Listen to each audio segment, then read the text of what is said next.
সব প্রতীক্ষার অবসান ঘটিয়ে অবশেষে মুক্তি পেতে যাচ্ছে ব্যাচেলার পয়েন্ট সিজন 5। কাজল আরিফিন অমি তার ভেরিফাইড ফেসবুকে এসে তা নিজেই জানিয়ে দিলেন। মঞ্জু ভাই কেমন আছেন? এই তো আমি ভালো, তুমি কেমন আছো? জি ভাইয়া, প্রিপারেশন ভিডিও তো প্রতিদিন আপলোড করতেছি, মানুষজন দেখতেছে, সবাই মজা পাচ্ছে, প্রচুর কমেন্টস আসতেছে, কিন্তু সবচেয়ে বেশি কমেন্টস হচ্ছে ভাইয়া ব্যাচেলার পয়েন্ট সিজন 5 কবে থেকে দেখতে পাবো। আমার কাছে মনে হচ্ছে অডিয়েন্সকে আর ওয়েট না করাই, আমাদের জানায় দেওয়া উচিত যে ব্যাচেলার পয়েন্ট সিজন 5 কবে থেকে রিলিজ করব আমরা। আমার কাছে মনে হয় 1 তারিখ একটা ভালো দিন, 1 তারিখ অ্যানাউন্স করো।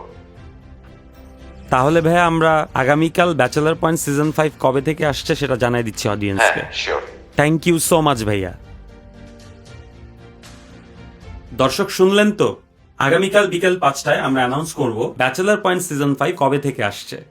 2.5 বছর অপেক্ষা করেছেন, আর মাত্র একটা দিন সিজন 5 আসছে। আর এই খবরটার জন্য অপেক্ষায় ছিল লাখো দর্শক। তো দর্শক শুনলেন তো পরিচালক অমির কথা, অপেক্ষায় থাকুন আগামীকালের। আর আপনি যদি সিজন 5-এর জন্য এতদিন অধীর আগ্রহে অপেক্ষায় থাকেন তাহলে কমেন্ট করে জানিয়ে যাবেন। ধন্যবাদ সবাইকে।